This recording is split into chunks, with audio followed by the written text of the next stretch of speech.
Have you noticed that festivals in 2024 in the United States and overseas in the UK, Europe, wherever, have not been as exciting as past years?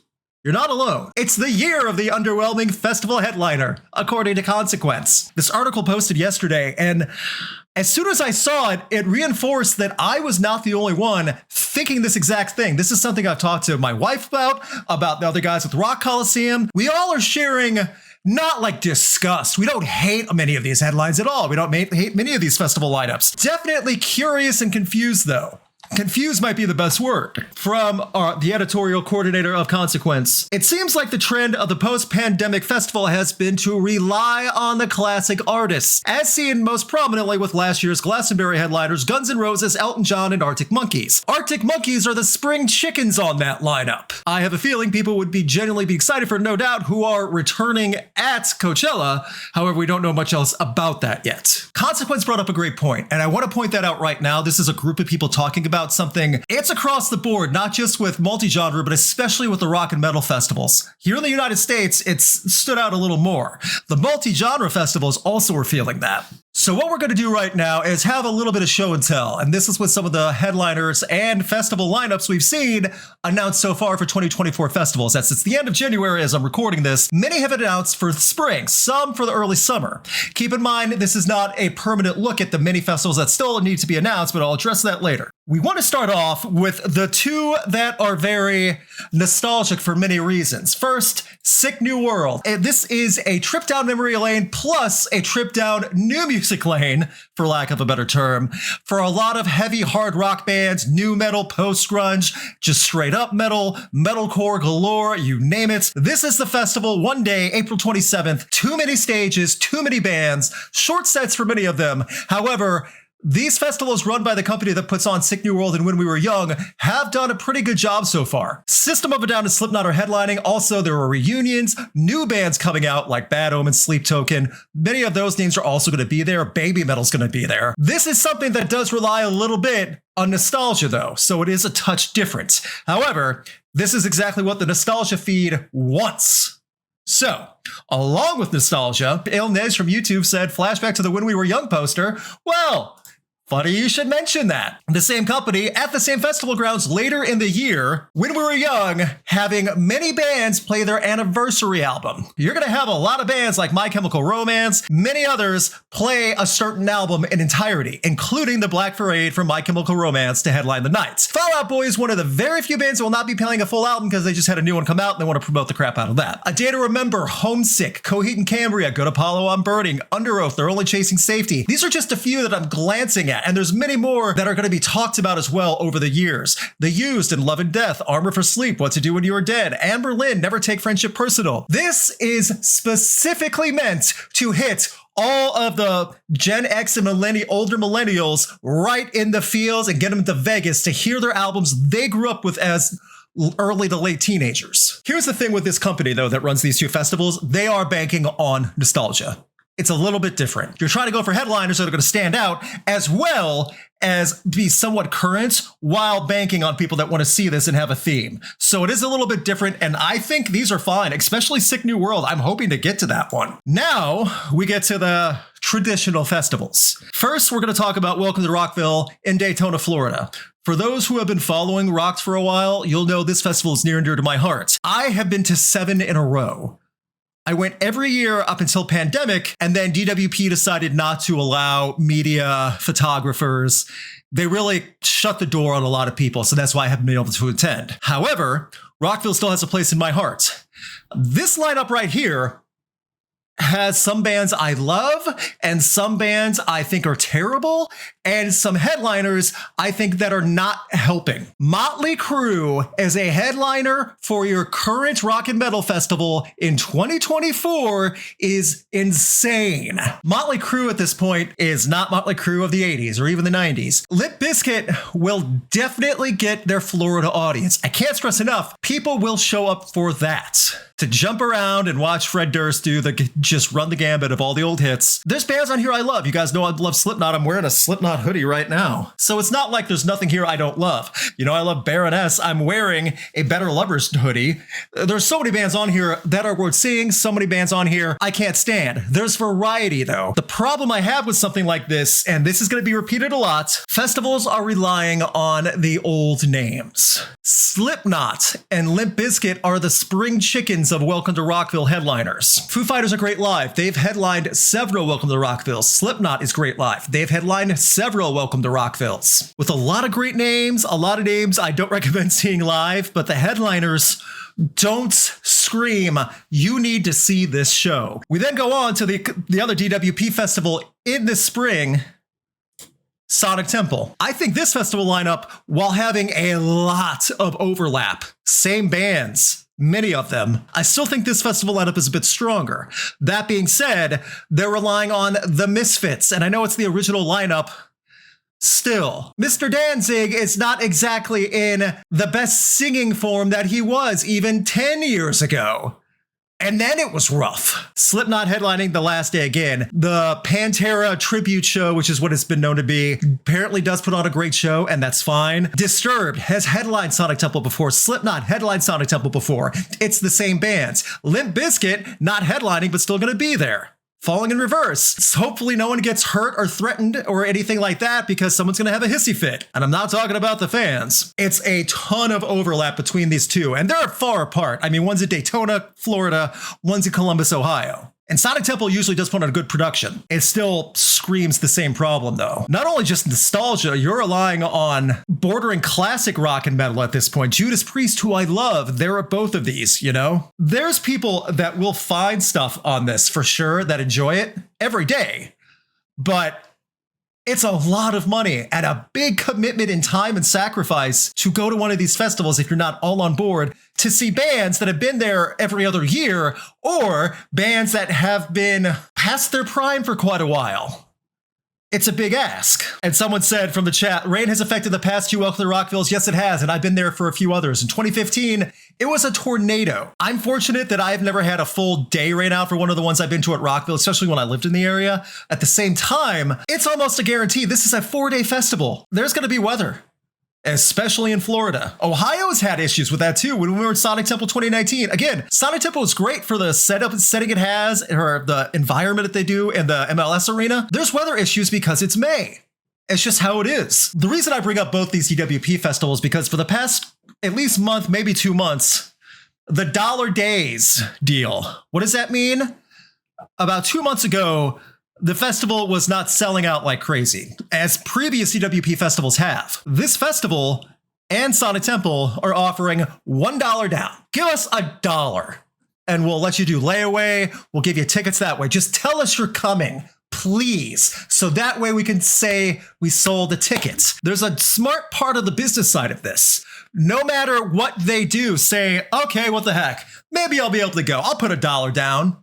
2 weeks go by. Oh, the $20 payments due? Okay, here's $20. I'm sure I can make it. 2 months go by. Crap, I can't make this festival. Gotta cancel out of it now. At least I don't have to pay any more money. That means DWP gets all that money for you not going to a festival, and they can resell that ticket. It's a smart business plan, but it's also one that should not have to exist if the festival lineup was really something worth attending. This is a problem, and if you keep banking on nostalgia and classic names, you're not going to have anything to promote in a couple of years. Let's go to the big ones. And I want to bring up this one in the UK because you know what?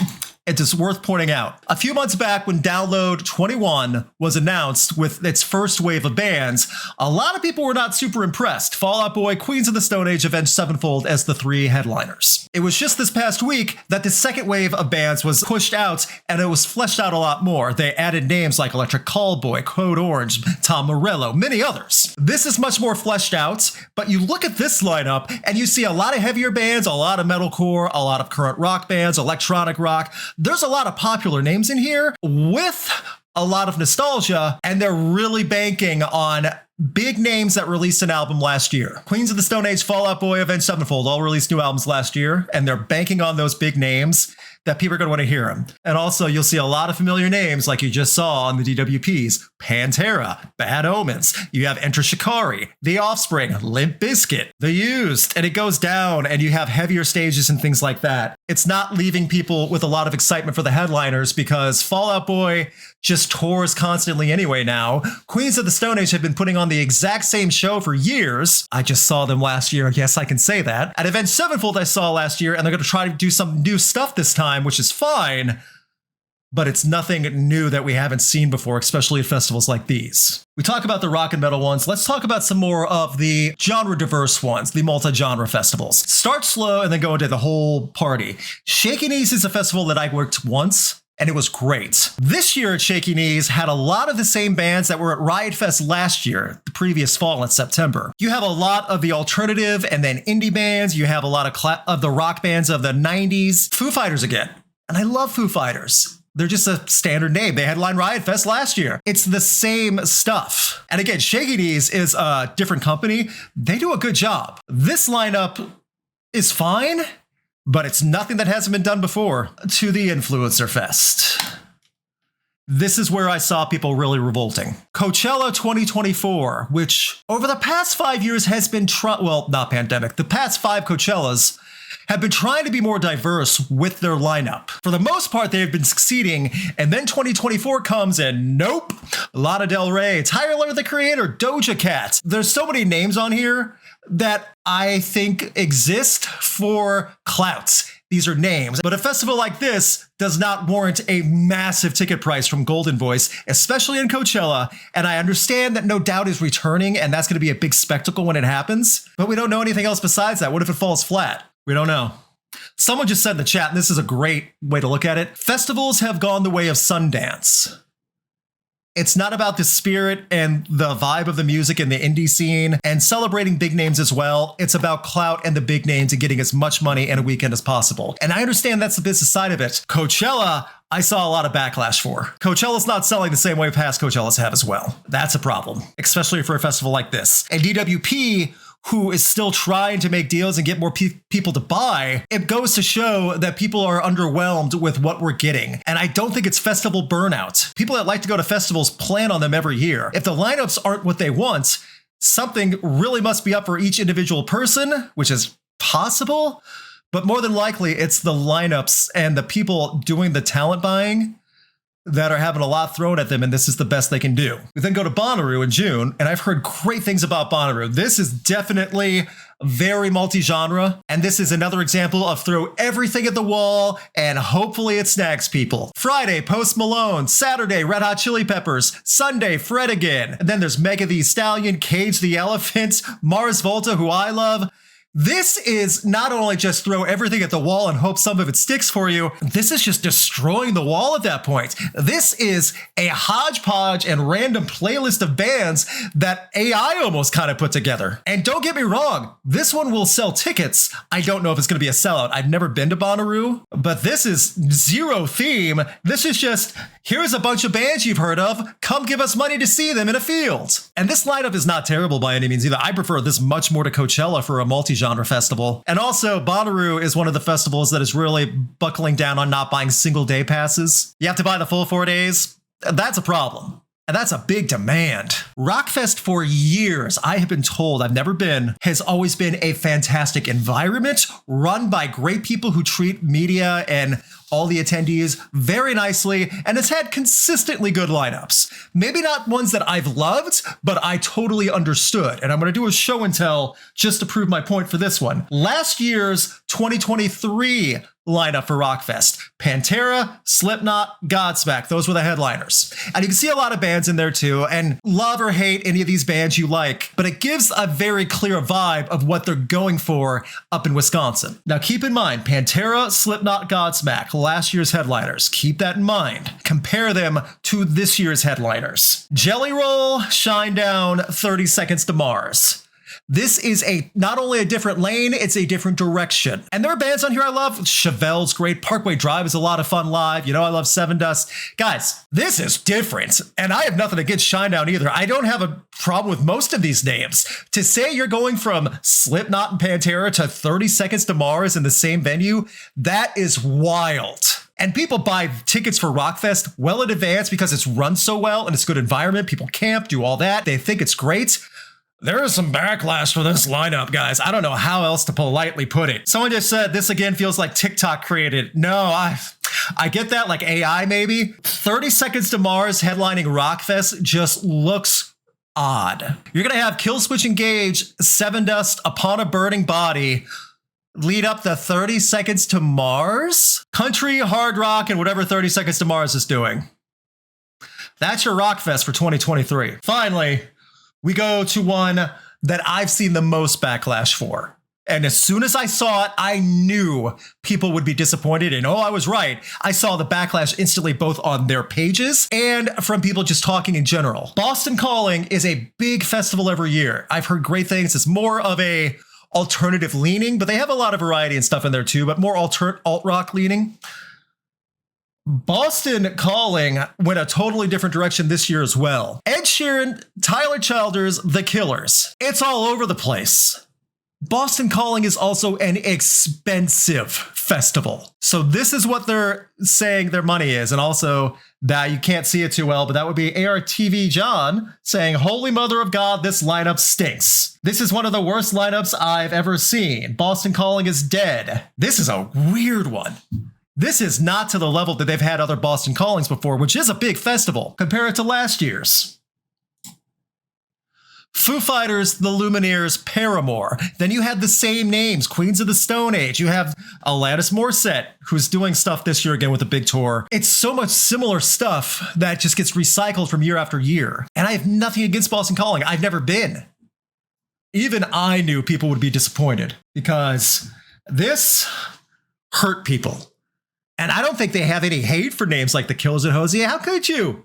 They're harmless. You're asking for a lot of money from people and a big time commitment. Also, hotels and flights and travel, however you get there, for a lot of these festivals is not easy. A lot of the festivals and talent buyers and relations and the people working can only have a certain amount of bands they can afford and bands that are actually touring and willing to play. That's every year. That doesn't change.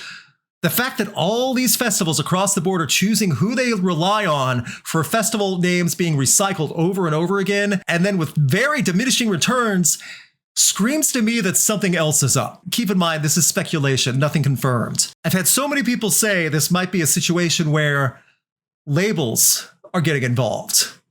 You want our big band to headline your festival? Okay, here's the cut we get. If it's too much, the festival, not even in a mean way, will just say, we cannot afford that. No. Bands require a lot, especially headliner slots, to come play. Some of these big names have a lot of demand financially, and whether people show up for the buy them or not, they're getting paid that amount. If no one decides to show up for 30 Seconds to Mars Day at Rockfest, 30 Seconds to Mars is still getting paid, whatever was agreed upon amount. All these festivals are paying the bands, and if they don't get to see that return, they're going to lose a lot of money, which has happened to every festival company over the years.